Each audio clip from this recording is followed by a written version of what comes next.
All right. This made me hungry. Thanks. Oh, I saw your dinner, man. There's no way you're hungry after that.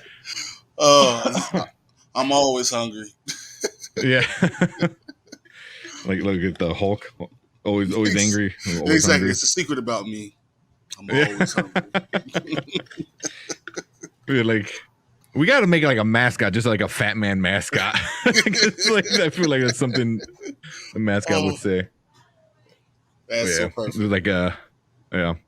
Oh man, but yeah, man. Welcome to Did We Just Become Best Friends? It was a post Thanksgiving special episode.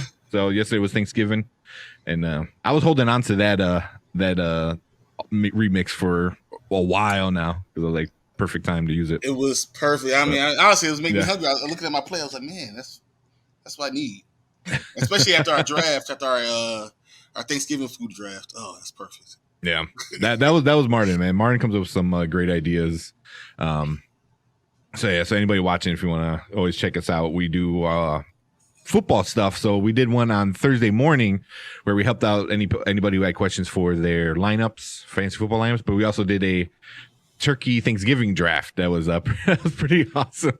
And then like Marvin gave us a whole breakdown on why ham is better than turkey, and I'm like, yep, I do not like turkey. I think turkey's okay to add on to, but can't be the ideal, the number one meat. Matter of fact, sometimes we just totally don't do turkey at all. We do a little turkey breast, whatever. And then we'll do like brisket because we had brisket yesterday. It was so good. Oh my gosh. That's nice. That's nice. It's usually ham. I'm used to ham. It's always we had ham and brisket. Pretty good. Yeah.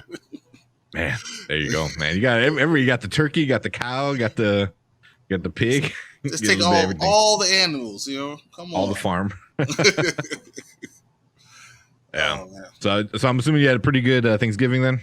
It was wonderful. I mean, I honestly able to be not have to work and get to see my family and get to eat all I want. I woke up this morning with a hangover though. So really? You drinking a little bit? Too much bourbon, not enough food. Oh. And my girlfriend made some. I don't know if you know what coquito is. It's like a Puerto Rican eggnog kind of drink. It's very milky. I don't know if it's eggnog. Yeah, it's very milky. Coconut, cinnamon, rum. So she made some batches last night that she was gonna like hand out for gifts and stuff like that. So she was like doing some test runs. So this morning I'm like, ooh, I might have some. I was like, oh yeah, that hit the spot. That was so good. That's perfect. Like my waffles. Mm-hmm. Perfect thing to wash it down with. That's awesome.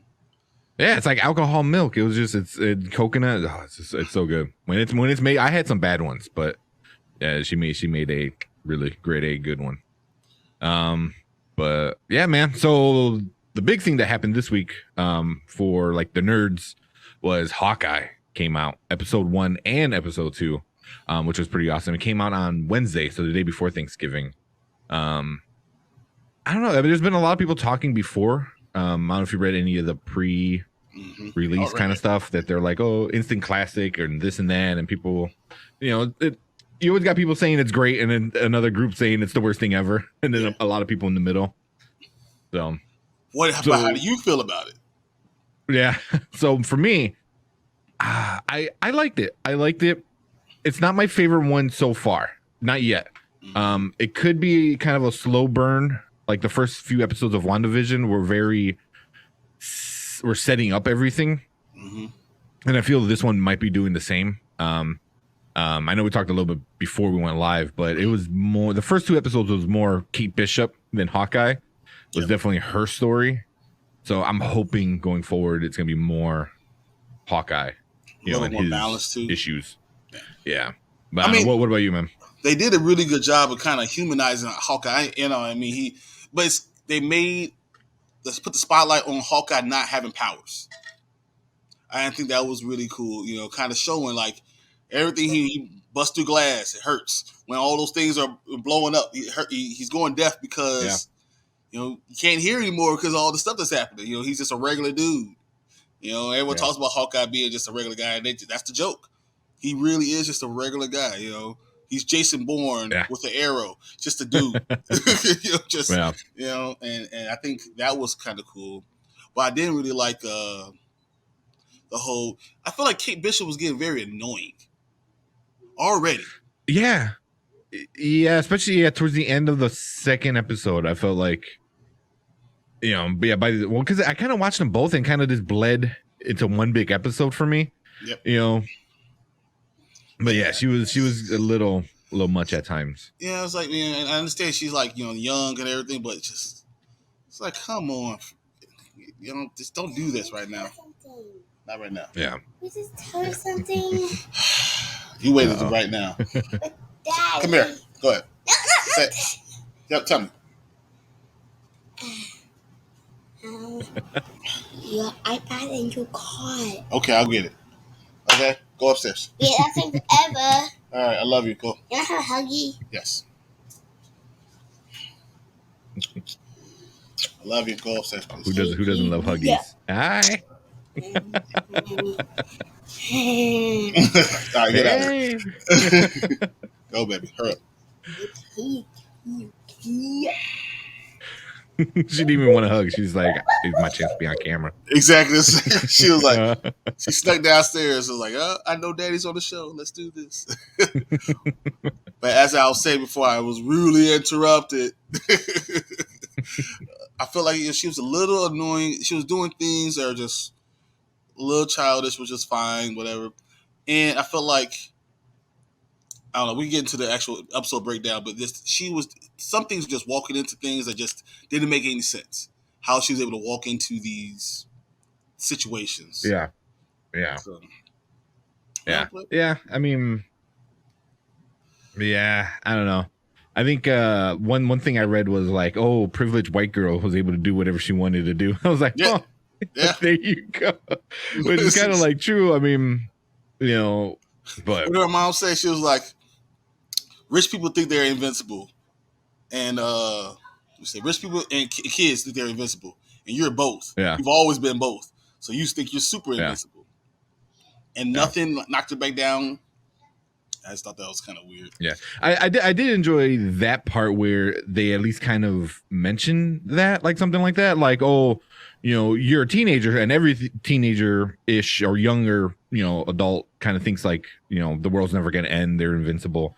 That's just kind of like, part of growing up. But then also rich people, could do whatever they want to do. So at least she kind of like pointed that out right in the beginning. Like, hey, you're rich and you're a kid. You think like you own the world kind of thing, So exactly. I appreciated that kind of like down to earth realism to it all, for the brief second. And then they just like completely dismissed that she destroyed a bell tower. Her mom just wrote a check. Yeah. I was like, what? He's like, we're going to talk about us. We destroyed that bell tower and write a check. That she didn't even get in trouble. She just like wrote a check. I was like, okay. That was it. Yeah.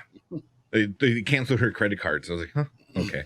I was like, that's the punishment? Jesus. I wish that was my punishment. So now I'm not going to give you the $1 million you're supposed to have. Yeah. Right. Yeah. But you want to break down episode 1 and episode 2? Yeah, let's do that first. All right. We'll talk about episode 1. How do you feel about the beginning part of it? Well, the flashback. That was really sad. Well, I think it was perfectly placed because understanding why she fell in love with Hawkeye and why she's a fangirl. But man, seeing her dad, the fact that she seemed to have that connection with her dad, and to lose him right there, psychologically for a 12-year-old girl, can really mess you up. And then the one person that she sees is Hawkeye. I understand exactly why she held on to him and did everything in her life, to learn how to take care of herself and also to be like Hawkeye. Yeah. I enjoyed that part of it. The whole like origin story of her wanting to be who, she is ultimately going to become. The one thing was me and my girlfriend were laughing at the child actor. Because she was a little funny, she's running around like daddy, mommy. I was like, I can't laugh. And she's like just running, and it was just like, it's not anything on the child, I mean, she was doing the best she could as as a kid actor, but it was a little funny. I feel like the director was like, really, like no one says it like that. And the whole time, like, I was thinking of I don't know if you know Trisha Paytas is. She's like a troll on YouTube, and she has a thing where she goes, "Daddy," and that's the whole time. I'm like hearing that, and she's running, "Mommy, Daddy," and I was like, "What the fuck?"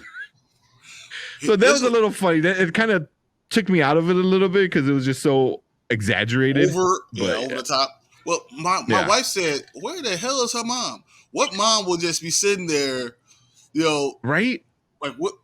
Your first instinct is to go get your baby. Like, what was she doing?" Yeah. So I tried to explain it away. Like, well, maybe she went to go see where her husband was, and then, find out what's going on. But then I later thought about, I was like, maybe she's not that nice, not that good of a person, and she set him up.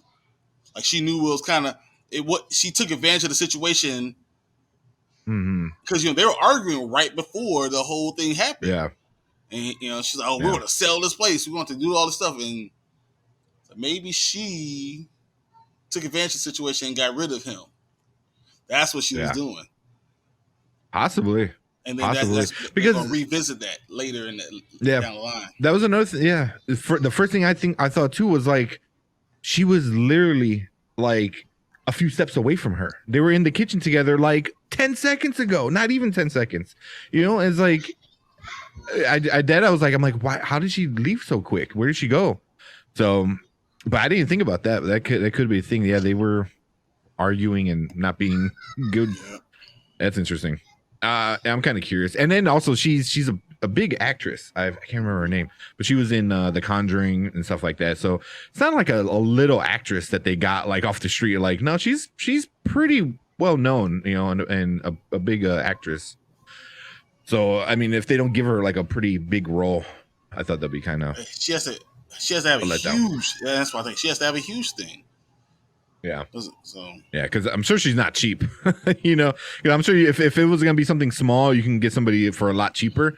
Who can just do a quick thing. But if you need somebody to actually act and be good at it, she's pretty good at it. If you need that for the character, that means the character has to mean a lot to the story. And also, and that's one thing you always get in the Marvel. We have characters are not just good or bad; they're people. They're multifaceted type of things. Like, it's like not just one thing; it's multiple things at the same time. So it's like a Rumbix, whatever, like Rumbus, like one of those things. Like, you have 8 different sides. That's what made Loki so enjoyable, because you have those characters that aren't just one thing. Yeah. And I think like, she's a mom. She's gonna be great. And I told you, I think she's gonna be part of this whole conspiracy in the end. She's gonna be like the queen pin to the whole situation. Like, and that's what made me think about the dad. I was like, oh man, maybe she just got rid of him. Yeah, that's kind of interesting. I didn't really think about that until you said that, but it kind of makes sense because you find out her fiance is kind of a very cliche kind of. It's not known that he's the bad guy, but it's definitely leading up to he's gonna be the bad guy. He's got the mustache, he's got the accent. It's the mustache. It's like, I mean, you're just waiting for him to twirl his mustache at one point. I'm like, yes, it's all going according to plan. Yes, yeah. So he's got that very old school looking bad guy look, with so that was kind of like funny. But one thing I did really, really like was the opening credits or the opening intro, whatever, the animation that pretty much explained her entire teenage life going into a young adult, like of training and working hard and becoming the person she became. I'm like, that's other shows and movies need to learn to do something like that. Give us the explanation in a 15-30 second like intro, and then we're caught up. But do you see that they do that at the end of every episode? They show you a preview for the next episode and the animation that they have after the credits. I love that. I was like, oh, so in episode 1 they showed kind of preview of what's going to be in episode 2. The end of episode 2, you saw kind of what's going to happen at a preview of episode 3. That's genius. Like they're doing such a great job of this right now.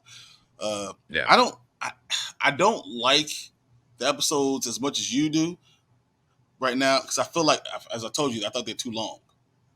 I feel like it's not holding my attention as much. You know? Yeah. It's just, I mean, I didn't like get bored, but it was also, I agreed. They should have been a little shorter. I mean, if Loki was able to get away with 35 minutes. Exactly. I told my wife, I feel like Loki should have been 45 minutes and this should be 30. That's all I asked for. Yeah. More Loki. It's okay.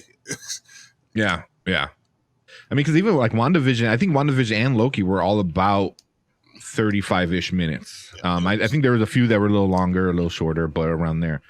And I'm like, that should be your standard, right? You know, like, hey, you know, we got Loki, which is the best of the best shows that we can do as of now.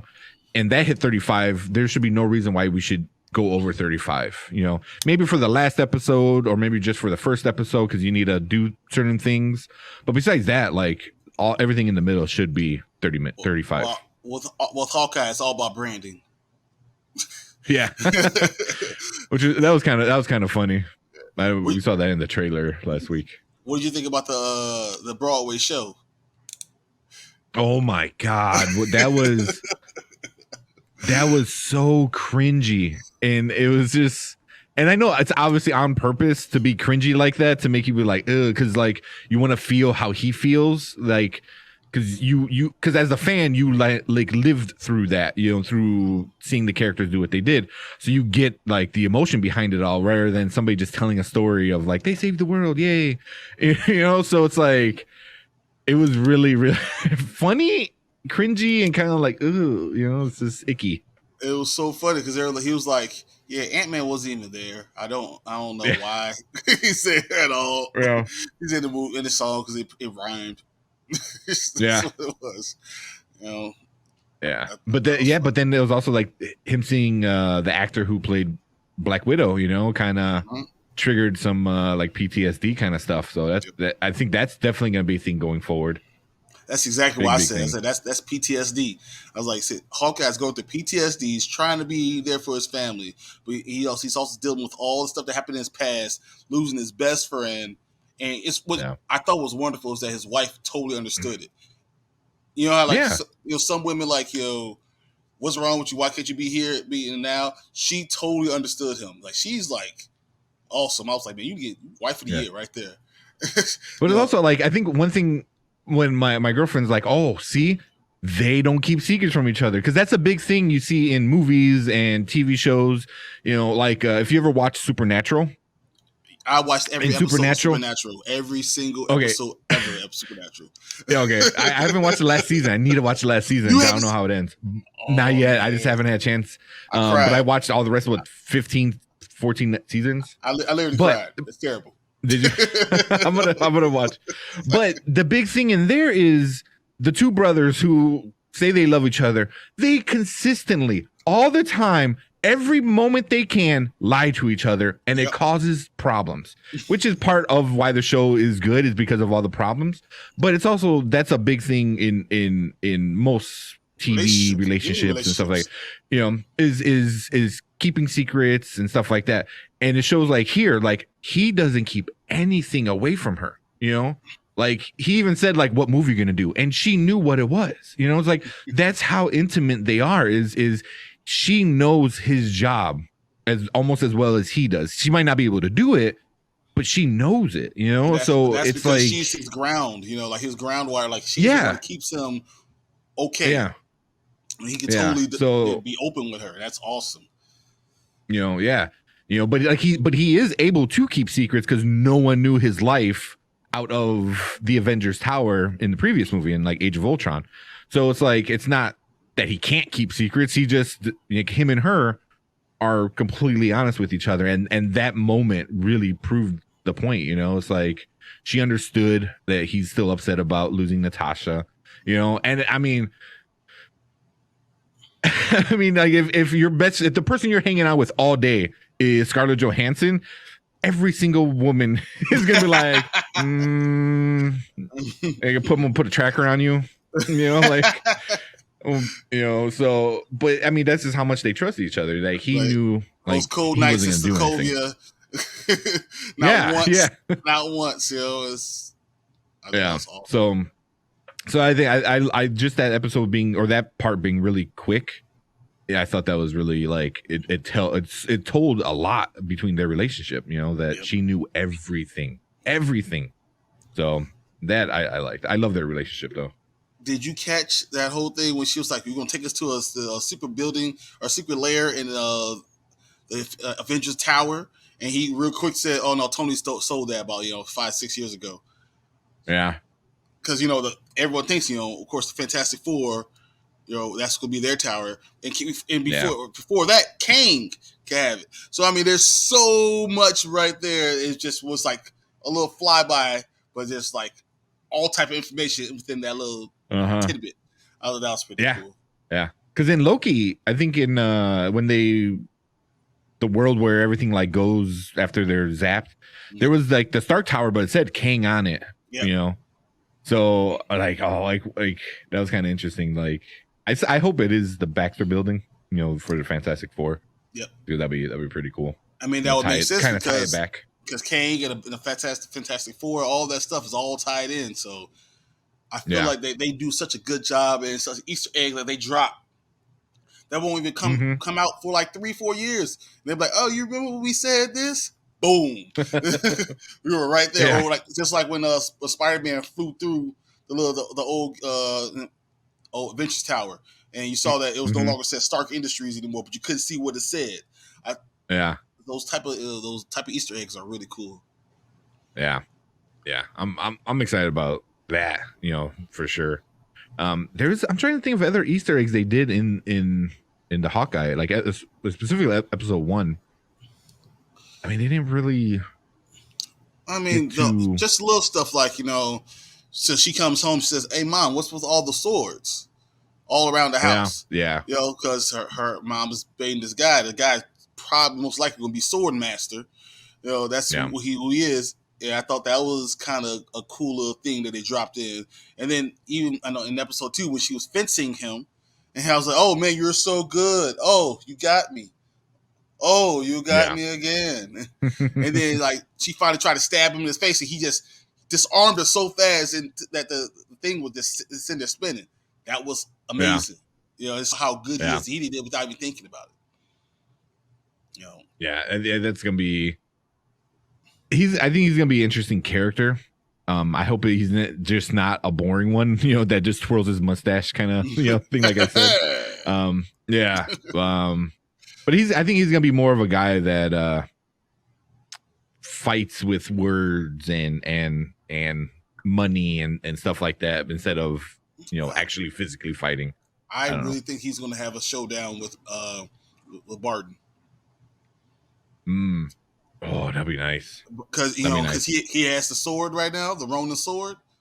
Oh, that's right. Yeah, shit, I forgot about that. So because he has the Ronin sword, I really think it's gonna be a showdown. And Barton's going to show what he is, He goes back into that thing, but he has PTSD, so I think he's going to have problems as he's doing it. He's going to have flashbacks and stuff like that. Mm-hmm. So I think that's going to be so cool. Here's the. So I really appreciate the accuracy to a lot of the comic book stuff. So that's the guy from the show, and then that's him. Same thing with the mustache, So I don't know too much about Swordmaster though. So see, and that's why I think it has to all revolve around Kingpin. I know we only episode 1, but it has to all revolve around Kingpin because Swordmaster is like another underling from Kingpin, just like Echo. That's why Daredevil's going to be drawn into this whole universe. That's a pretty good picture. That's a pretty good casting. I can see this guy being like that, That's all right. Casting. I mean, that's not too bad.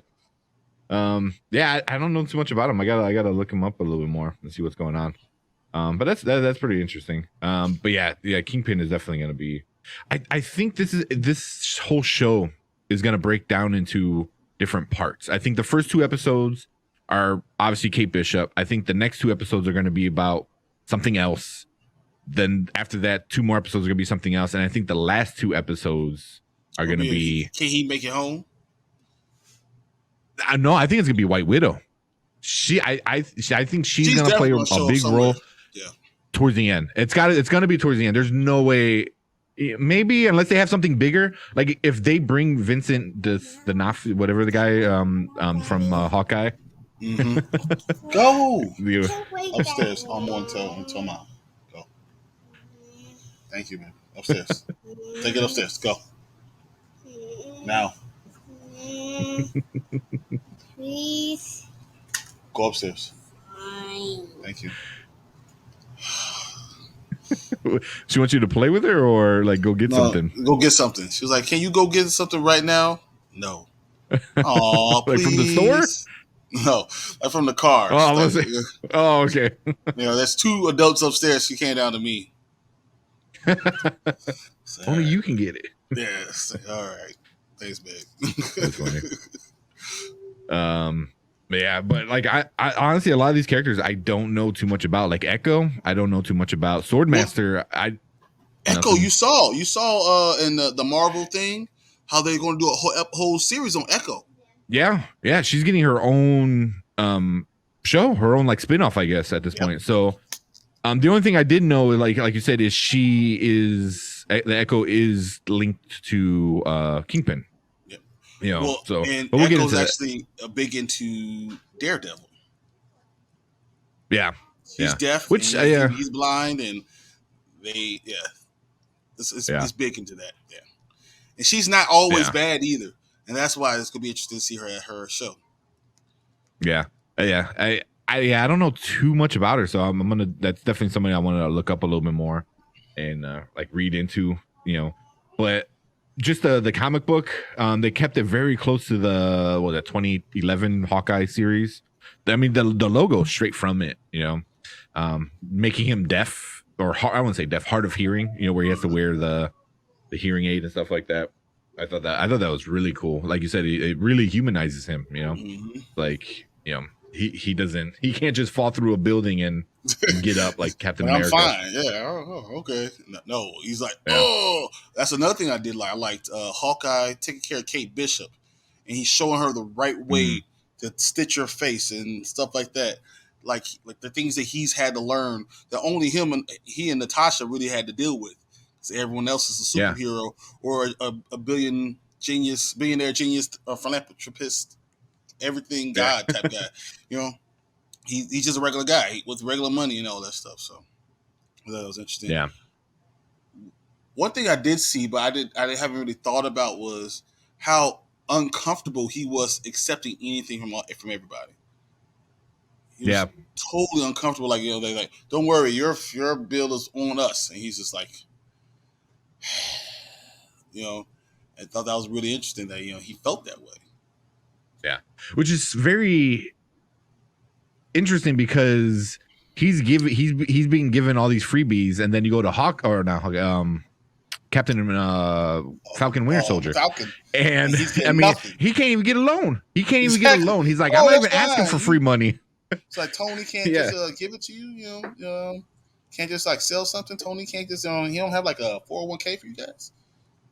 Tony starts paying us. Thank you. Like, what do you think has been happening?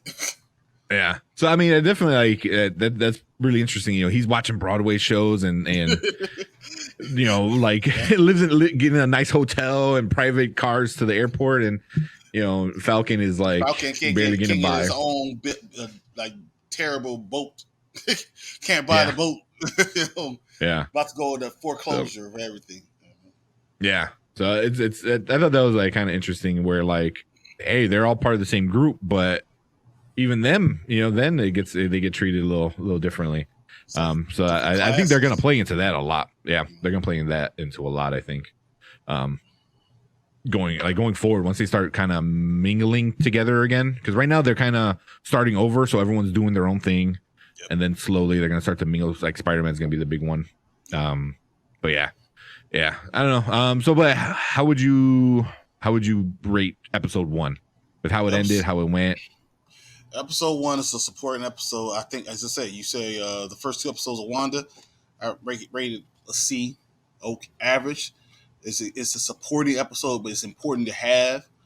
At least it kind of tells you who Kate Bishop is, why she did what she did, why she is Hawkeye's #1 fangirl. Thought that was pretty good. It was necessary information for you to understand the rest of the series. Yeah, definitely. Understand why she chose Hawkeye with her dad dying and what she sees him as a dad that she never met. Yeah, exactly.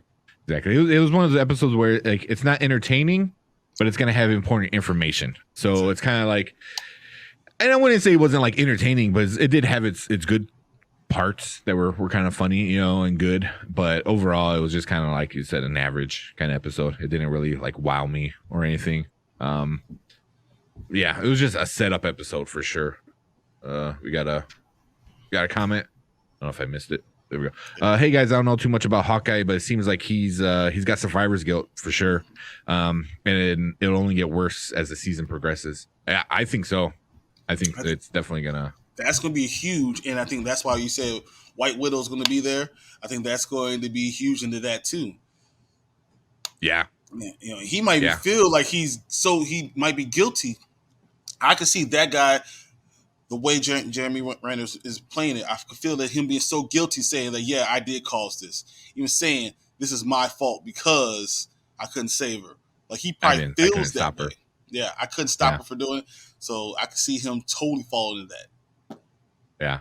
And I think that's what it's going to come down to is, like, she's going to want to kill him, and he's going to, like, fight, and then find out who it is. And he's like, if you want to kill me, this is what happened. This is not what you think. But if you want to kill me, kill me. Yeah, like because of the survivor's guilt kind of thing. It's like his sister blames him, he blames himself. So he's like, who else better to kill me than the person I couldn't save? Family member. So, and I think that's when she's gonna realize, and it's gonna get all mushy and stuff like that. Which I don't. I already know it's coming at one point. I'm not against it. I really kind of looking forward to it actually, but yeah, same thing. Like Hawkeye was never too big of a character. He had that one run that this book is loosely kind of based off of. It was an episode 107 or something like that. Like it was 10 episodes, 10 comic books. That was it. It was like 10. Yeah, something like that. It was it. It was something real small, but I thought it was funny. Once again, bad branding. And then when they're walking outside and they saw those people and those characters, and he was like, "Hey, look, she's dressed like you." He was like, "No, that's Katniss Everdeen." That was funny. That was awesome. That was funny. That was funny because like it seems like parts where he wants to be recognized and parts that he doesn't like to be recognized. So it's kind of like fighting with that like ego too, because like the girl saw him in the theater, and she kind of smiled and waved, and he's kind of like nod his head, And then, the free meal. But then, like, he's like, oh, it's superhero. And it felt like he was going to be like, oh. And then she's like, skipped him. And it was kind of like, he felt like a little hurt about it. But it was like, I thought that was right in the gut a little bit. Yeah. I think everything we talk about, or specifically everything like Marvin talks about, he feels the same way. He's like, I'm fighting Thanos with a bow and arrow. Yeah. I can see it. I can see the problems here too. Yeah. But that was always his thing. He's like, I'm just a guy that can shoot really good. But he's always been the Jiminy Cricket of the group. I felt like always. Conscience. Yeah, he has. Yeah, he's the only one that has an outside life. Yeah. He's or a life in general. Everyone else that's all they live for. Anything else about episode 1? Let's get to episode 2. Not much. I mean, it was mostly Kate Bishop, but But episode 2, I'm trying to remember how it started. How did episode 2 start? When he's saving her in the alley, and he's like pushing her. Come on! When she's wearing his costume, that's what we didn't talk about episode 1. Why the hell did she put on the costume, the Ronin costume? She's sitting there. First of all, how did she get down to this auction? Everyone just kind of just say, okay. No one talks about the fact that she's sitting there wearing a black tuxedo after her mom has to put a dress on. And then she was able to just walk downstairs because she happened to wearing the same stuff as the waiter. And no one questioned it. And no one said anything. And then she was just able to put on the Ronin costume. Yeah. And what kind of black market stuff like has no people with guns all around? I don't want better security. Like, what is this? I have more security at my restaurant than they did at this black market auction. It made no sense. Yeah. I don't know. Here, let me change it back because there was one thing in episode 1. So one, how did a suit that fit like, I don't know, 35-year-old man fit a 23, 21, however old she was, like little girl, and it fit her good. It wasn't like too baggy, but it was just like, what? So that was kind of like funny, I'm like, maybe it was one of those Tony things that especially changes. yeah, something like that. I don't know. But yeah, so there was that. Sword Master took that blade, sword, which is that's gonna play into something. Yeah, crazy. And then the big one we forgot to talk about was the dog, which was kind of interesting. Lucky, where he was protecting something or somebody, and also that watch. The watch, exactly. The watch, and it had the mark that it was part of the Avengers compound when it all got destroyed, because that's where they found the suit as well. So I was like, what's so special about that watch? That's something else I was wondering, like, yeah.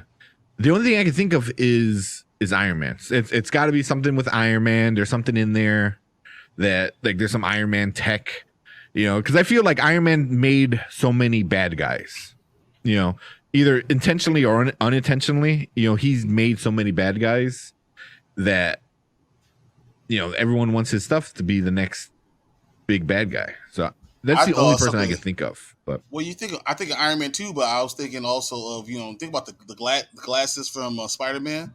Has something like that could control some technology that has these huge things, huge ramifications. Maybe it controls like some of his compounds. You have that. You have the key to this compound and go in. You have all the stuff that Stark ever used. Yeah, and it shows like how Stark will continue to have his fingerprint all over this universe, even if he's gone or forgotten. It doesn't matter. He still will be there. Thought that was really interesting. If everyone was fighting for that, I thought that was really weird that the what's his name, Armand, whatever his name, was able to what bought the thing for $500,000 and then like lost sight of it when stuff was going down. Like, what? Yeah.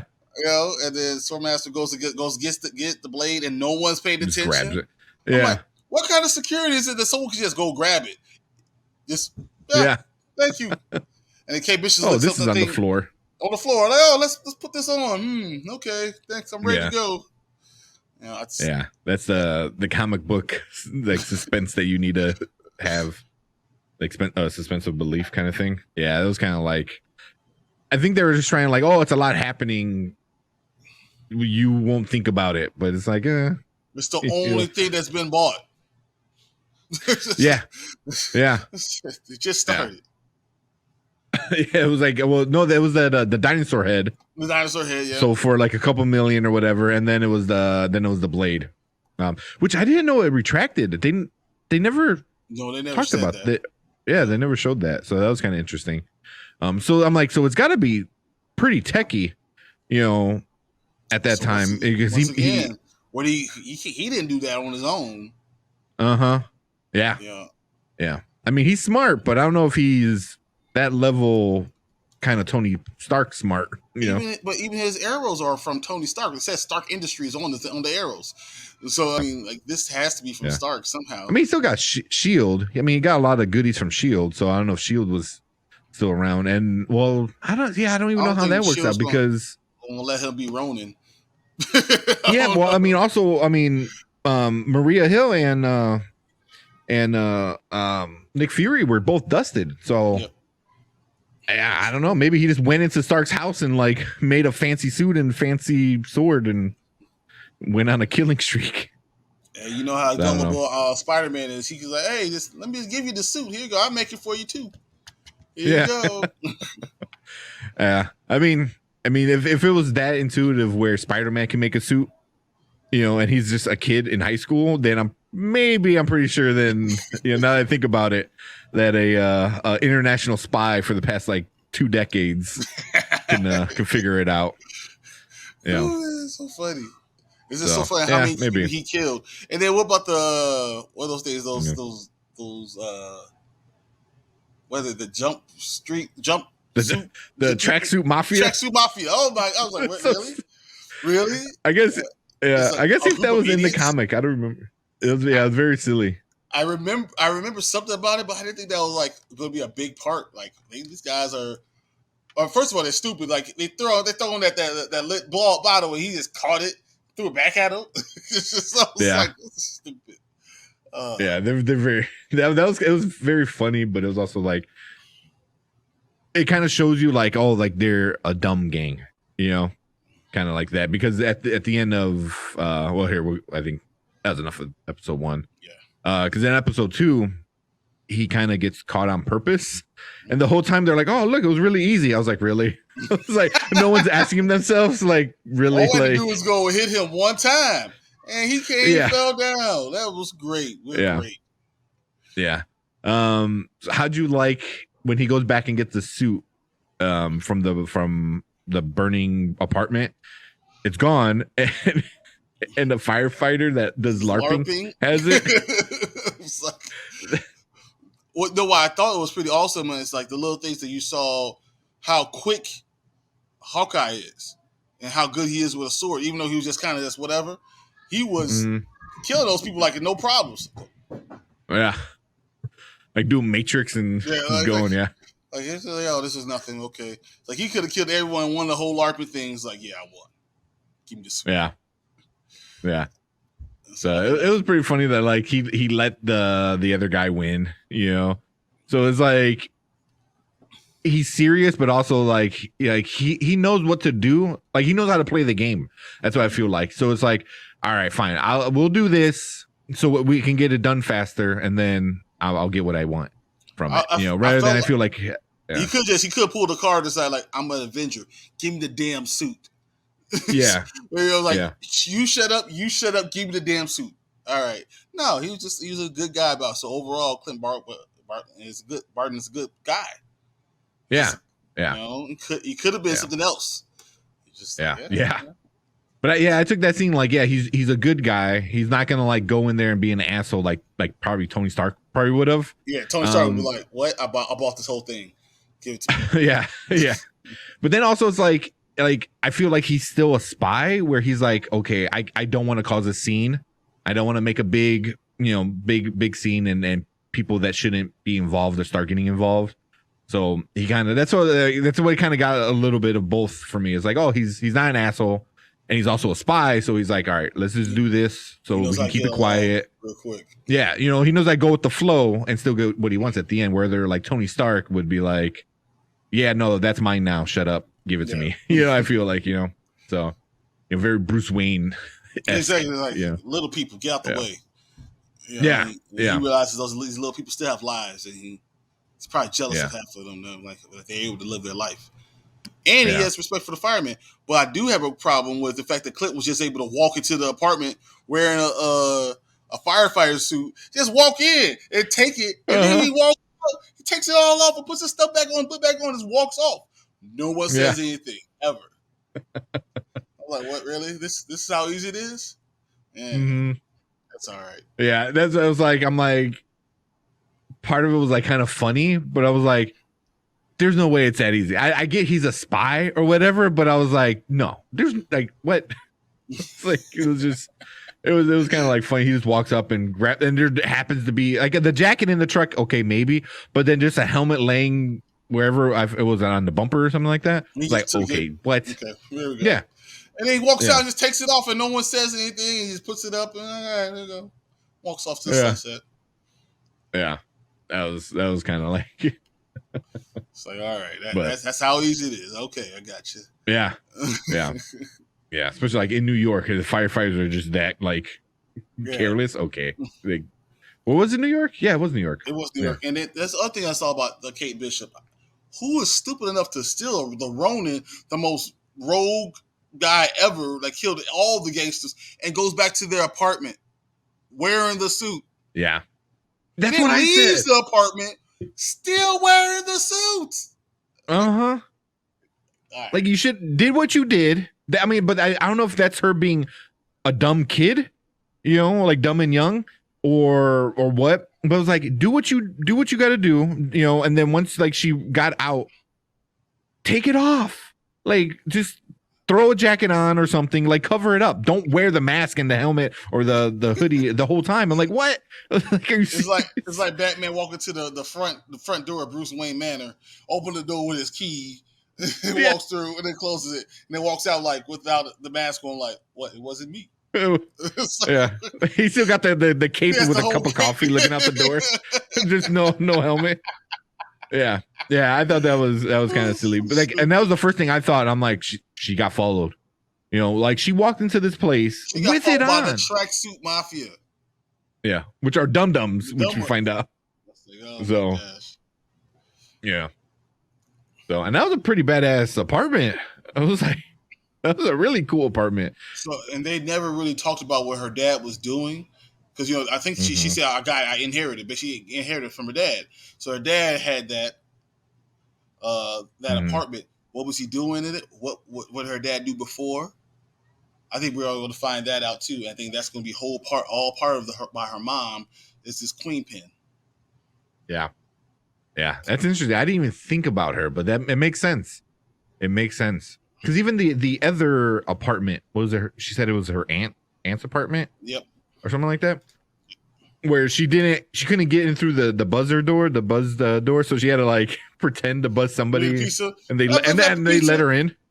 Yeah. That's funny. Yeah, it was kind of the second episode though. I thought was better than the first one. I think it started like actually the story started going somewhere rather than setting it up. It still was kind of like it was, I didn't love it. Yeah, it was okay. More stuff happened. There's little stuff like I'm telling you, like the whole relationship between his wife and him. I like that they that they had that connection. They know exactly what they're talking about, what he's about to go do. The fact that he had a plan. It was the same plan Natasha did at the beginning of one movie when she was like, "Hold on, I'm almost done. This guy's an idiot. He's about to tell me everything." It's the same exact Avengers thing that 1. he did. That was the first Avengers. Yeah. It was the same exact thing that he did. He was like, oh, yeah, I'm going back to the oldie but goodie, And he was doing the same exact thing. And then, of course, she can come ruin it. But it's whatever. Kate Bishop is Kate Bishop. Yeah. But one other thing I will say is, like, it's really interesting how his daughter, you can see that she's the real leader of the family. You can tell that she's the real leader of she knows him so well. And, that's the one person he really doesn't want to lie to. Like disappoint, yeah. And I mean, and no, Kate Bishop, yeah, sure, she's like his protege, but his daughter's the real one that's going to be Hawkeye. Like she's really important. And I think by the end of the episode, you'll see how important she is. That'd be interesting if they go that route. It's that dynamic. She yeah.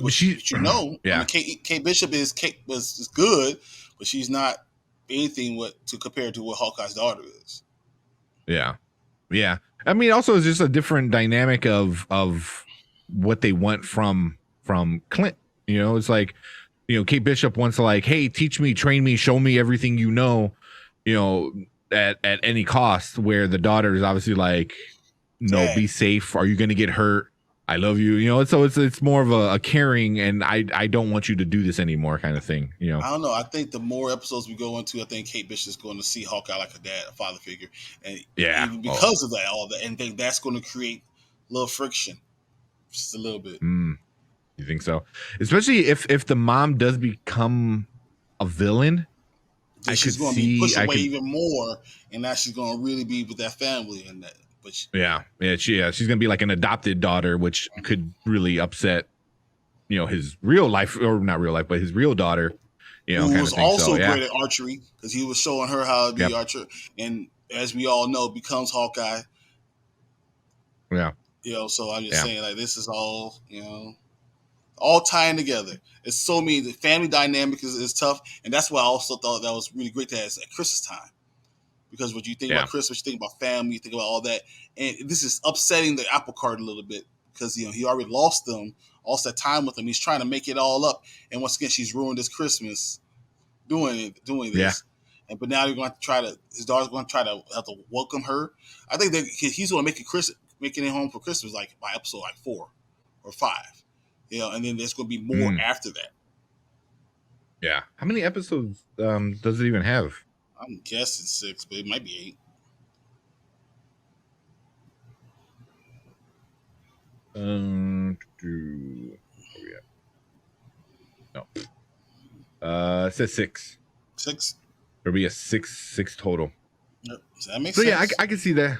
I can see, episode 2 was the Kate Bishop episodes. Episode, 3 and 4 might be the more Hawkeye fixing the Ronin kind of episodes, and then the last 2 would be like his family and obviously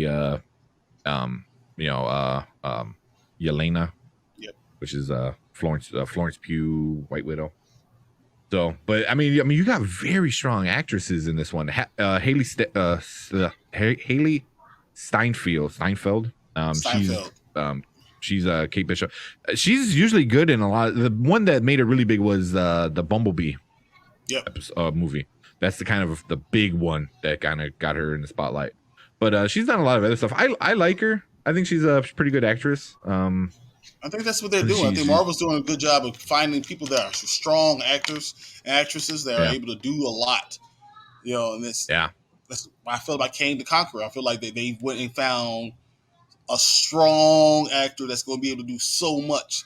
And when you have those type of actors, especially after losing Chadwick, it's huge. It's gonna be so good. Jonathan Majors, he's so good. He's gonna be amazing. He's gonna be, because I mean, he's like, all right, now you gotta be crazy. Now you gotta be more smart. Now you gotta be not an asshole. Now you gotta be an asshole. Now you gotta be a villain. They're gonna make him do everything. Like, he's gonna be every kind of character you can think of. So that's gonna be super super good. But Echo, I don't know what's her what was it? So Echo. Aliqua. Oh, okay, girl. Okay, yeah. What's up? I don't know. We talked about her being deaf, and how we saw her feeling the vibrations and everything. So she's kind of like how Daredevil uses the sound to paint a picture for him. She uses the vibrations to paint the picture of what's going on. She's the adopted daughter of Kingpin. Yeah. She becomes a heroine kind of afterwards, but I think it's going to be so big, so much. So I think the whole Echo series is really going to be like Daredevil season 4. That'd be awesome. Because they need he has to be big. He has to bring her. He's want to bring her into the MCU, into the good side. Yeah. I mean, that's gonna be good, but they're definitely going more stronger women. Like I said, the actress from Conjuring, Vera Farmiga, I think her name is Farmiga. She's in this, and I mean, she's just not a nobody. I mean, The Conjuring were major movies, and she's been in other stuff that's been big. So she's a huge time actress that they went, and I didn't even know she was in this one. I'm telling you, she's gonna be big. It's gonna be big. Yeah, so there's no way you're gonna get an actress of that caliber and not do something important with it. Like, that's what DC does. DC likes to get nice big actors and actresses like in little one shots, and then forget about it. That makes no sense. What do you think about the fact that the Tracksuit Mafia, whatever, took Clint back to Hell's Kitchen? I thought that was also interesting that he was in Hell's Kitchen. Which makes sense, because if Echo is connected, are we going to see? That'd be sick. Or is Kingpin the real villain to the series? Yeah. So hold on. So when does Spider-Man come out? Spider-Man comes out December 17th. 17th, right? So we got episode 1 and 2. So we got episode 3 is gonna be on the 2nd. December episode 4 is on the 1st, and then 8th is the 4. The 15th is 5. So and number 6.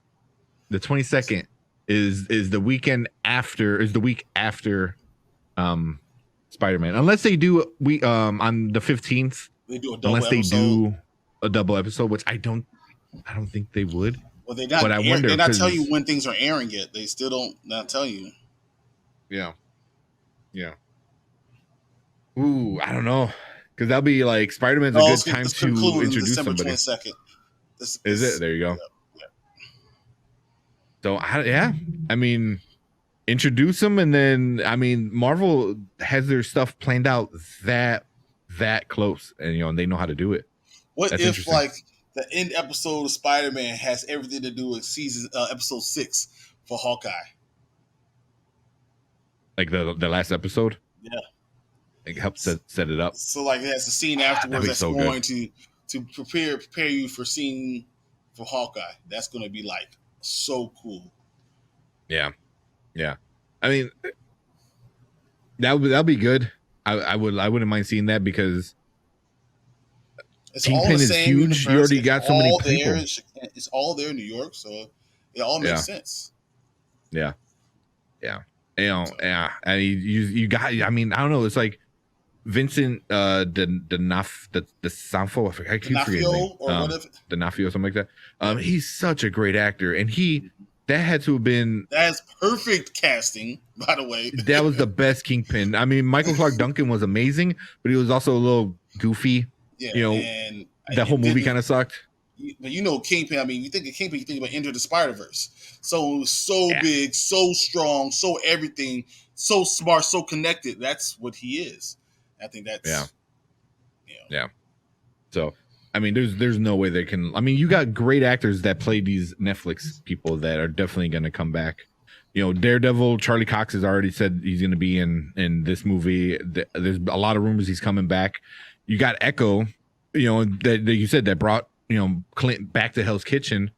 Are you going to start seeing, maybe a DD on the wall somewhere in the back? I mean, or the devil of Hell Kitchen kind of something, Or I think it's something like he pushes her to go find Daredevil, and then Daredevil changes her because she sees the truth of who Kingpin is.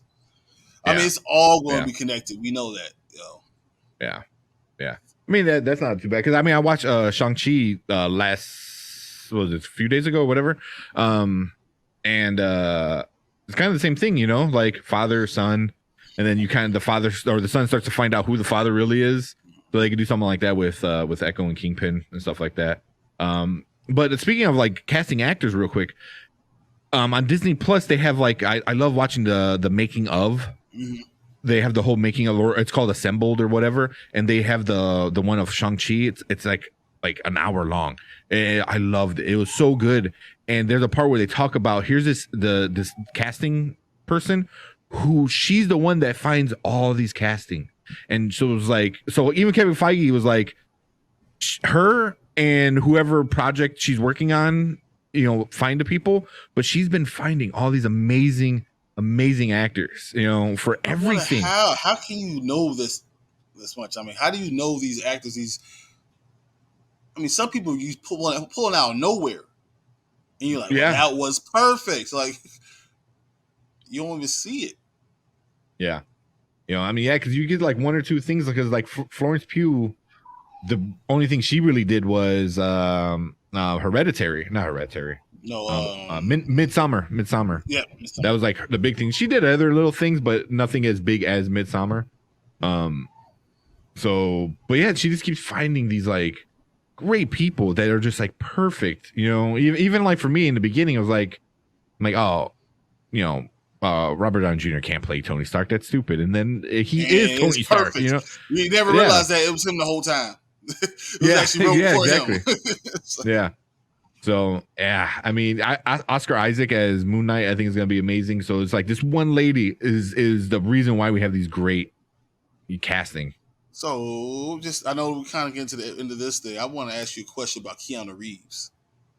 Well, real quick before we get into that, what would you grade episode 2, and then we'll start talking about. I would say episode 2 is better than episode 1. I would definitely give a B+. It has room to grow. They can do more with it, but I'm still gonna give it a B plus, not A, but Yeah, definitely. Yeah, it was better. I see where it's going, and I like where it's gonna go. So and then all the possibilities. So yeah, this one I enjoyed it. I think it's gonna get better. But yeah. So what were you saying about Keanu Reeves? So what character do you think he's going to be? I don't know. It needs to be somebody that plays to his strength as an actor, which is very one-dimensional. As much as I love Keanu Reeves, Moon Knight would have been perfect for him, but it's too late now. It's too late.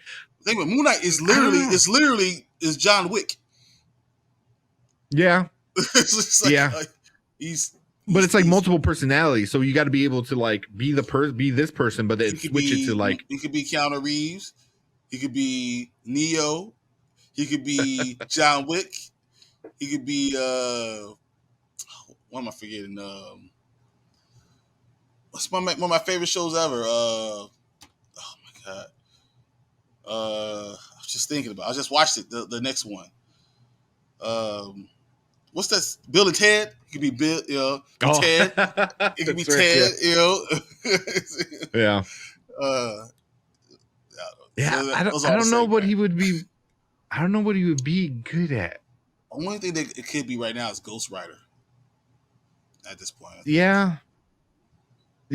I can kind of see Moon Knight was that. going to be him, but I thought he was going to be Moon Knight, but I think Ghost Rider is probably going to be the one. I can see that. There's a big rumor that he might be in Star Wars as like if they start doing like spin-off prequel stuff, that he might be an old Sith Lord called Revan, who wears like a weird like Mandalorian looking mask.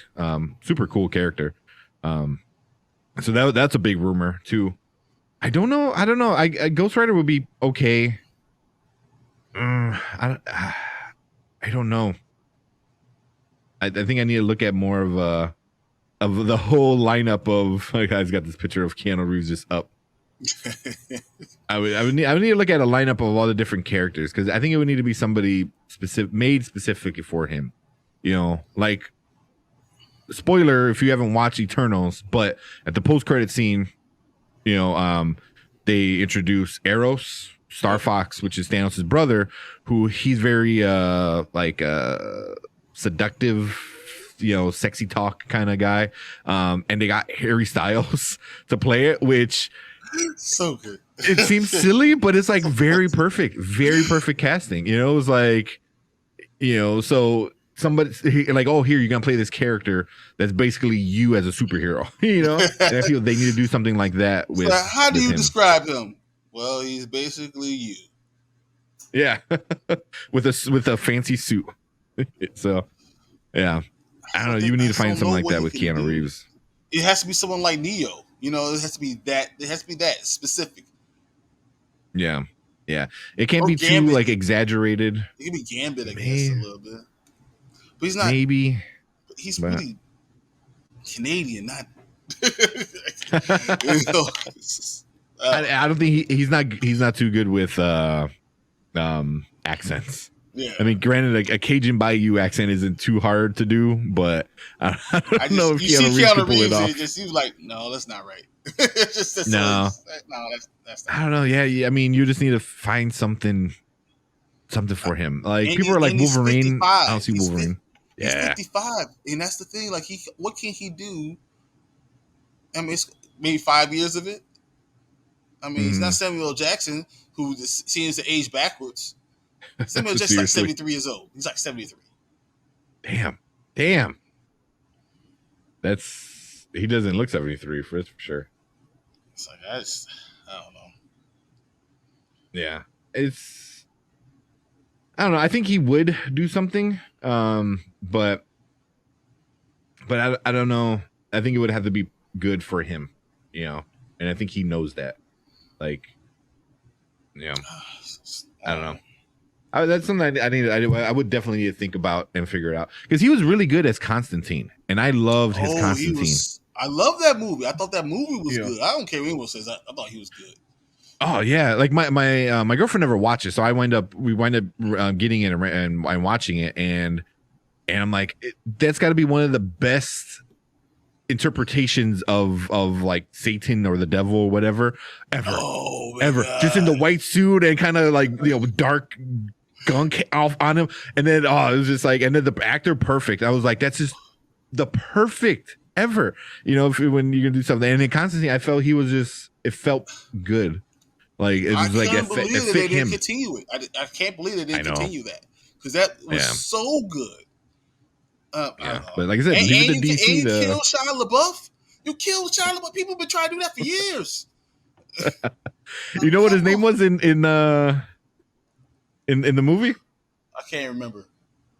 Chaz Kramer. Chaz Kramer. It is Kramer. Yep. That's why I remember that. So that was kind of funny, but yeah. It would need to be something like that, like very perfect for him. Just, that's nothing. That's I don't know. I would have to look at the whole like Marvel kind of lineup, even with mutants coming in pretty soon. But yeah. Who we got? Jimmy, Constantine is one of my best live action DC movies. Seriously, man. It's really good. Honestly, I'm gonna say something. People are gonna be shocked. I think it's on the level of like Blade. It should have been 3 movies. Oh yeah, it's that good. That just like Wesley Snipes was perfect as Blade, Keanu Reeves was perfect as Constantine. That was perfect. Yeah, and no one knew who he was or who Constantine. Obviously, Keanu Reeves, but Constantine was just like whatever. That's why when people were like, "Oh, it's a comic book," they're like, "What?" It's like he's fighting demons. I was like, "Yeah," it was like it's a comic book. But also Rachel Weisz was in it, and that was at the peak of her, and she was just like amazing. Shia LaBeouf, I can't remember the guy who played the devil. He's also another big actor, but yeah, it was just it was just epic. Kofi, whatever. He played Doctor Midnight or whatever. What's the Midnight? Something Midnight. Papa Midnight. Yeah. Yeah, Papa Midnight. Was it? Oh no, it was. He was for Peter Stormer. Yeah. This is Jimon Hashu. Yeah, Damon Hunter. He played Midnight. Yeah. But I was thinking the Peter Stormer guy. He's been in a bunch of stuff. He always plays that like dirty Russian kind of guy. Yep. In everything he does. Big Lebowski. Yeah, he was in Big Lebowski. Oh shit. Yeah, he's been in a bunch of stuff. But yeah, it was just Tilda Swanston, whatever. She played Michael, I believe, or something like that. Yep. Or one of the angels. So yeah, that was just. She was also she's the one, the ancient one. The ancient one, yeah. Rachel Weisz, also in Black Widow. She was the Iron Maiden. Yep. Same thing. The Jaman Husan was that Husano? He was Guardians of the Galaxy, So I mean, but it was beyond its time, Oh, it was way ahead of its time. Peter, what Stormare, whatever. What's the guy? The devil. He was so good at it, just so good at it. He was perfect. Jimmy's like, I still get nightmares looking at the movie's interpretation of hell. Yeah. It was the graphics for 2005 were pretty good. The whole him in the whole like him going to hell, I thought was super cool. Like he had the cat for some reason in his hand, and yeah, it's such a good movie. Like you said, one of my favorite comic book movies for sure. That people didn't know it was a comic book movie. But it was perfect, man. That's what I'm thinking about. Like, so Keanu Reeves has to be something like that. Especially, I mean, you got a hit with Keanu Reeves. I mean, The Matrix is about to come out. I hope it's great. I hope it's great. I mean, I do too. I love it. So I believe it was one of the producers said it's not a prequel and it's not a sequel, but it's also not a reboot. So I'm like, then what is it? That's the only thing it could be. It's only got 3 options, and you said it's none of those. So like you said, he's like, what does that mean? And he's like, no one knows what it means, but it's provocative. Yeah, exactly. It gets the people going. Yeah. Oh man, I forgot. Yeah, we're coming into December, and it's like every week is gonna be a movie, you know, and I can't wait, you know, because even like right now it's that new Disney movie in Canto, yeah, something like that. But yeah, and then Hawkeye's out. Yeah, Book of Boba, Mando's I think should be somewhat after Book of Boba, but I watched The Expanse on Prime Video. I watched all 6 seasons, so I'm gonna watch that. I want to enjoy seeing those things. I mean, this is perfect timing. People are going to really soak this all up and enjoy all of it. But I have something to really ask you right now. This is pretty important. What do you think about all the reshoots for Doctor Strange and they're totally changing the end of the movie? That's what I heard, that it's going to be a very different ending. I don't mind it. That's what Disney does. You know, they did it with Wanda, you know, where the whole ending of WandaVision changed. Yep. You know, because you heard what they talked about, what they did. They said they didn't want to have the male come in and save the day, so that's why they didn't bring Doctor Strange. Doctor Strange was supposed to be in episode 9 and episode 10. There's supposed to be 10 episodes. They scrapped that whole episode, reshot all L9, and totally got rid of him, which is I thought was cold. I mean, that Feige looked at it and said, "We're not going to have the male be a savior for her. This is about Wanda. Like let her be her. Yeah.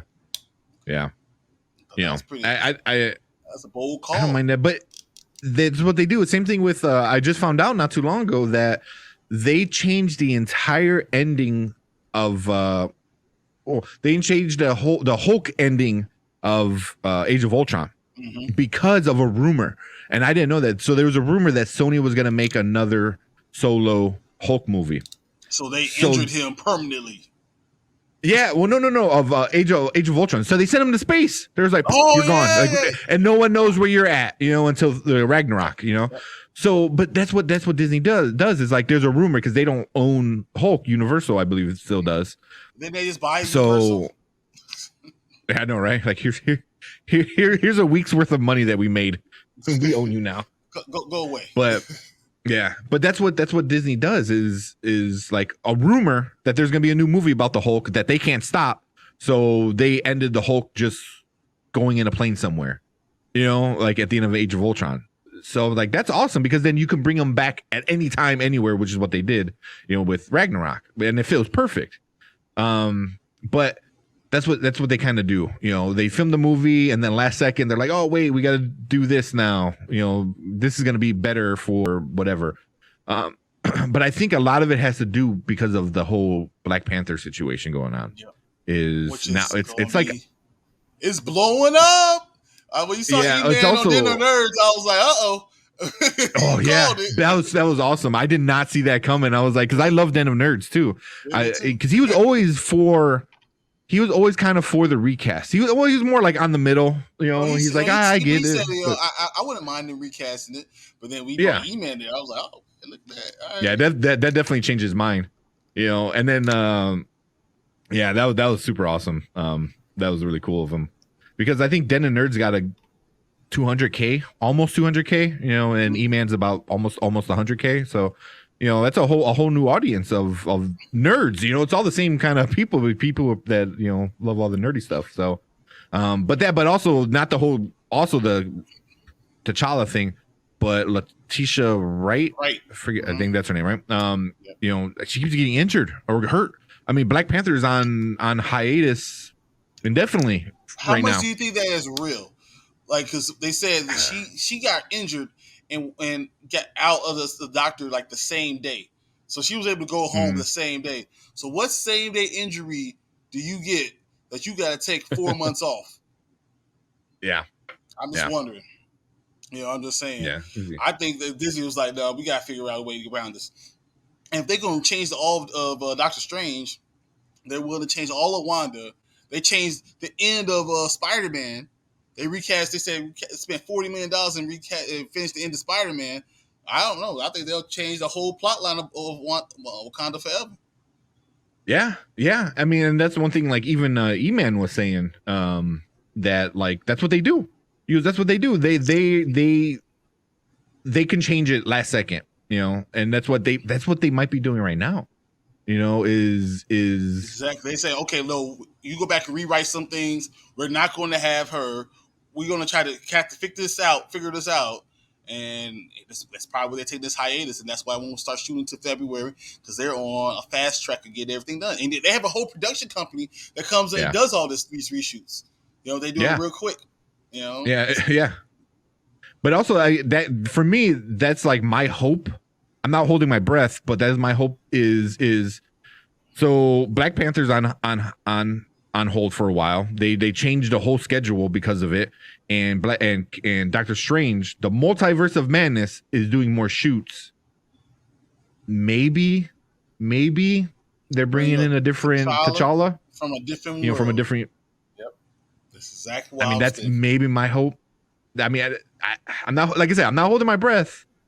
Possibility, though. It is a possibility. I mean, they're going back. They're changing just as something. an end scene, and they'll allow it to. Scene. Exactly. That would be so perfect.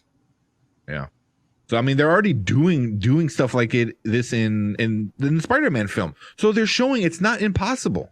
They're showing like, oh, here's a dead person from a different universe from a movie that was made 20 years ago. You know, here's another dead person that, from another movie. Here's another dead person from another movie. They're showing it's possible.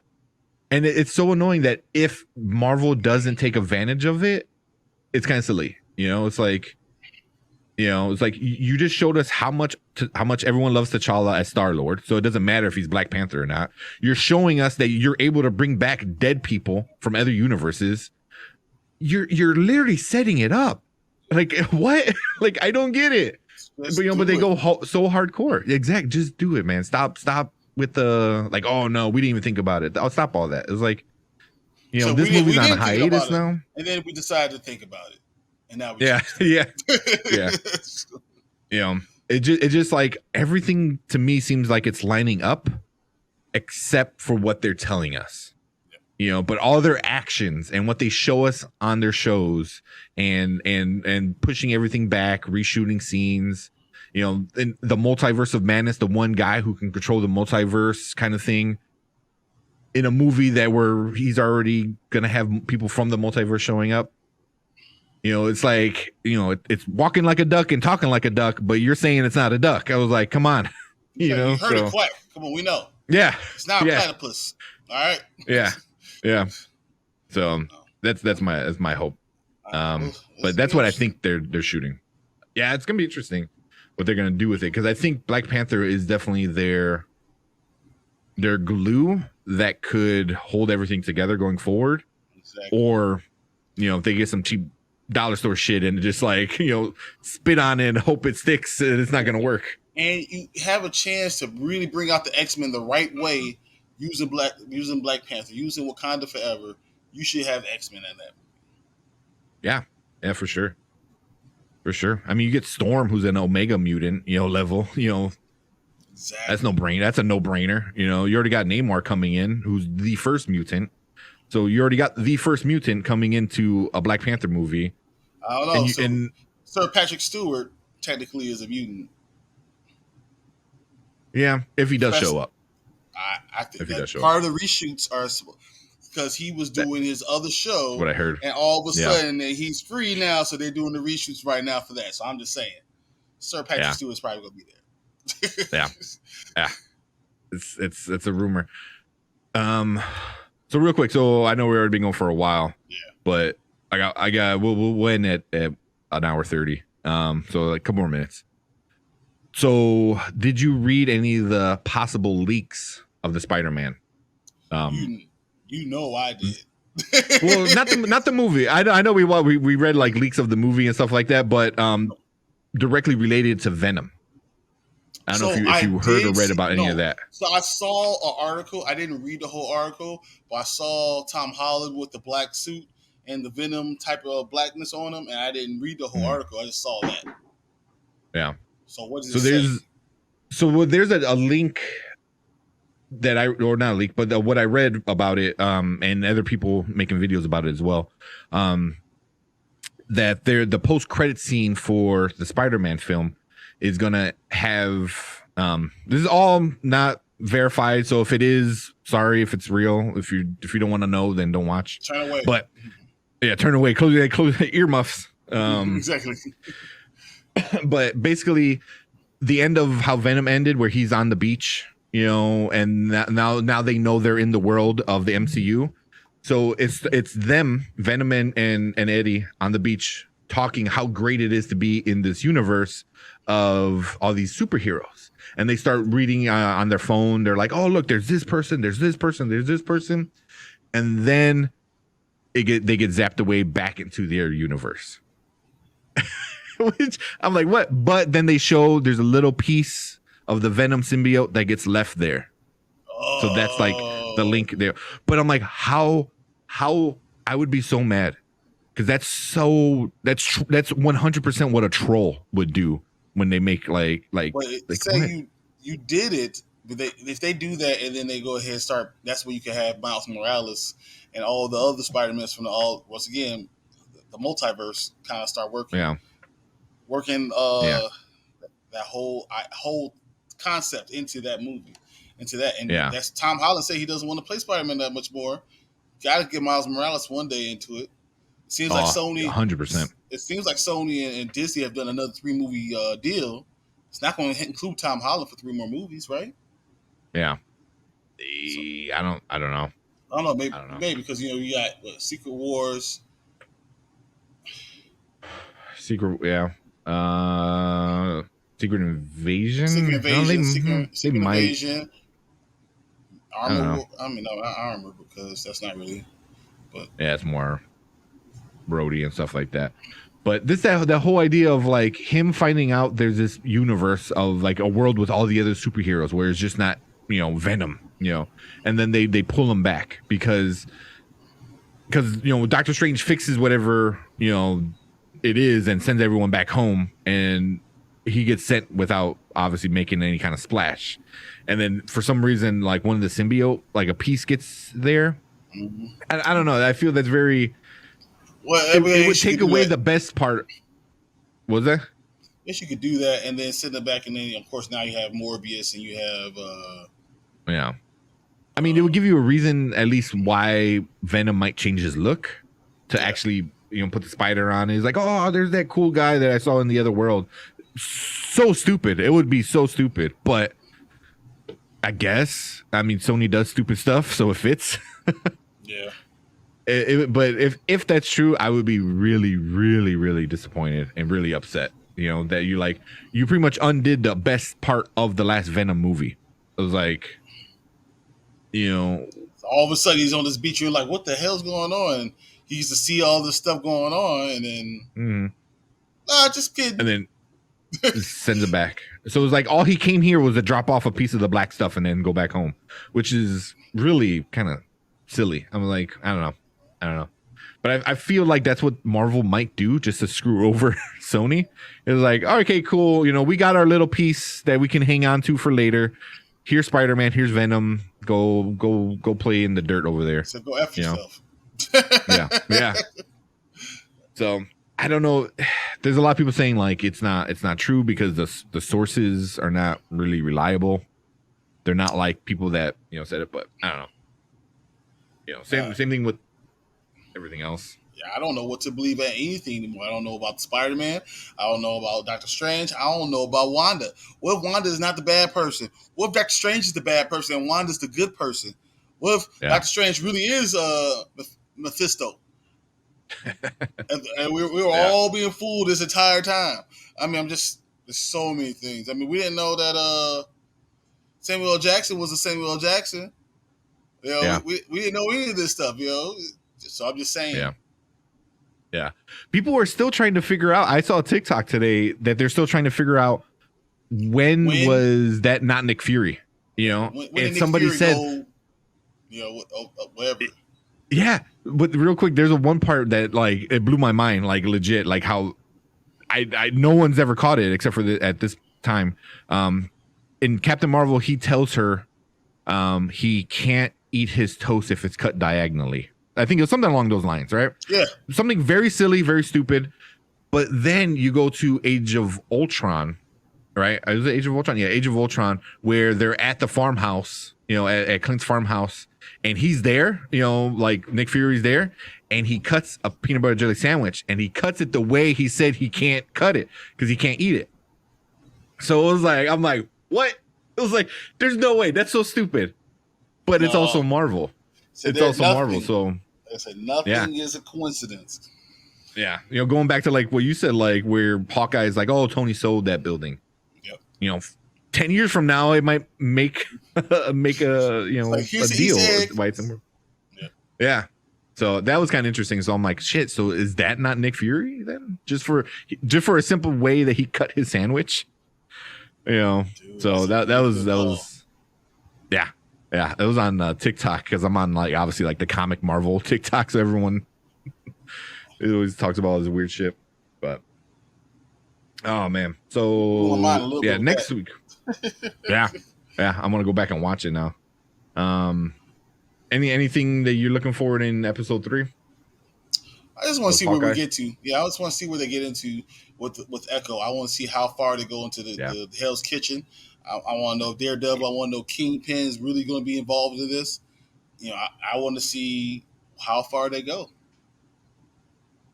Yeah, I think they're going to do it where each episode or each 2 episodes are going to be their own thing. So I think this is going to be the Echo arc of these next 2 episodes. And then I think the last 2 episodes are going to be Clint's episodes. So I think it's going to be Ronin, like Ronin and all the shit Ronin did that's connected to Echo and Kingpin and all that stuff. And then the last 2 episodes are going to be Clint and Black Widow, like dealing with his trauma kind of thing. That's what I think. Dealing with his family, dealing with White Widow, dealing with the trauma the whole from thing, all and then that. trying to get acceptance for it. Maybe he has to accept himself for who he is. Forgive himself, kind of thing. Yeah, that's gonna be huge. Yeah, so I don't know. But yeah, we're gonna probably do it next week as well. Just do every week like we did for Loki. Yeah. Yeah, because I'm all in on all these stupid Marvel films. They got me. Me. I love the Die Hard feel of it, honestly, because that's exactly how I felt in episode 1. I love the Die Hard feel. It's all Christmas. Yeah, and it fits with the timing of actual time, Christmas time, and everything. It's good. I'm excited about it. But yeah, I recommend going watching that the Shang-Chi behind the scene things. It was pretty cool. It was yeah, it's an hour long. I love the behind the scene ones. That one was really, really good because it's just like how an Asian like superhero like affected everyone from writing the story, directing it, and everything. So that was really like interesting. So that was cool. I was going to ask you about Shang-Chi, but I didn't want to get too far past our time because we were at an hour and a half. We were like, oh, short show, don't worry about it. But I know, right? I'm thinking about Shang-Chi. Like, is he going to be against the Avengers? I don't think so. If anybody, I think his sister might with the 10 Rings. The 10 Rings is going to be its own show. They loosely announced it. It's not official yet, but the 10 Rings are going to be its own show, which is awesome. I think that's perfect. For him to come back and for that whole organization to get. I just don't know if will be there for his sister, or is he going to be there for Wright? Because he was the reason why she turned into what she turned into, him leaving her. Yeah, and that's why I was saying is he going to be against the Avengers because it's like he caused it. He's like, guys, you got to give me time to try to get to her. Yeah. It's going to be interesting going forward. I really, really, really love Shang-Chi. I thought it was, watching it again, it just made it better. Like, I can watch this movie like once a week and probably not be bored with it for a while. So it's for me, it's one of those movies. It was really, really well done. But cool, man. Anything else? Start closing out here. No, I mean, I think we talked about a lot of stuff that you didn't even think about. But I know. Yeah. I know we always go like way past, but yeah, it is what it is. But yeah, we'll look at. I think the new Ninja Turtle issue should be coming out pretty soon. So when that comes out, we're definitely talking that. And then obviously we'll be here every week breaking down Hawkeye. See where it goes, see where it leads, all that good stuff. And then I don't know if you're down. We'll do Book of Boba. I don't know how much of a Star Wars guy you are. I've watched every single thing, everything they've ever done, even the cartoons out. I've been catching up on all the cartoons, so yeah, I'm ready. Yeah, so that was pretty good. Also, Disney Plus has a thing Under the Helmet. Yep, Boba Fett thing, like the whole backstory of Boba, the fanboy about it all. That was pretty good too. That was like 30 minutes. That was not bad. But here is our schedule right here. So we changed today to a Friday because Thanksgiving, the holiday, and all that stuff. Yeah, give us a break. But yeah, but we were live yesterday for a special Morning Spike episode, and then Sunday we're gonna be back helping you guys out with your fantasy football. Monday, Spoiler Kings, me and Will, we're doing that new Disney animated movie Encanto. So that's gonna be pretty fun, and we're giving away what are we giving away? Candyman. So make sure you go subscribe and go see the video. I like that little short was pretty good. Yeah, it was fun. That was all Will. So make sure you go over there, go win yourself a free movie. Tuesdays, Panda and Grizzly, the therapy session. We should just call it the therapy Tuesdays, because I mean, you win, but you didn't win how you should have won. Really win? Yeah, exactly. Really? exactly. And then over at Dynasty Pylon, Wednesdays their main show, but they're doing stuff Tuesdays. They do stuff on Thursdays. So they help you out with all your fantasy football stuff. Dynasty IDP. One like an hour ago. It's probably it's coming on. Yeah, right. Yeah, so they're always live. They're really awesome guys. So go check them out over there. All the links are in the description. Our Sleeper app chat, our Discord chat, which I'm really the only one in there talking, but it is what it is. It's all good. Once we start getting more people in there, it'll be more fun. But yeah, man, that's it from us here at the Nerd Huddle. Yeah, man, appreciate you coming on and hanging out. Oh no, I had so much fun. This is what we do. It's like the best part of the week, honestly. Like don't get me wrong, I love football. I really do. I could talk football all day. I could talk basketball all day. It's great. But this is where I really like to do it. This is where I really like to talk about these things. Yeah. I feel like football, I have a bunch of people to talk sports to. Like the nerdy comic book and like all the in-depth MCU stuff. My girlfriend kind of like, I'm sick of hearing you talk about it already. I know she deals with a lot of me like ranting. So it's good to talk to somebody who actually has input and responds back. It's so funny because we just pulled it back to curtain. We had a 45-minute show, guys. We would go like 20 minutes on each episode. That was it. But then we start talking about all the stuff that's going on. Yeah. And it's, it just explodes down the rabbit hole, man. Oh, man. I need to make a meme like that. Like, I think from the Matrix, like, you want to see how deep the rabbit hole goes or whatever they say? Yeah. We should do a little short of us talking. And then next thing you know, we talk about one other thing. And then leads to another thing. And next thing you know, an hour, 45 minutes. Yeah. Well, all right, man. Yeah, let's get out of here. Cool. Thank you, Jimmy. Always hanging out, man. Appreciate it. But that is it from us this week. We will see you guys on Sunday talking football, and then next week Thursday talking more MCU, Hawkeye, all that good stuff. But cool. That is it from us. Thanks, guys. Later. Appreciate it.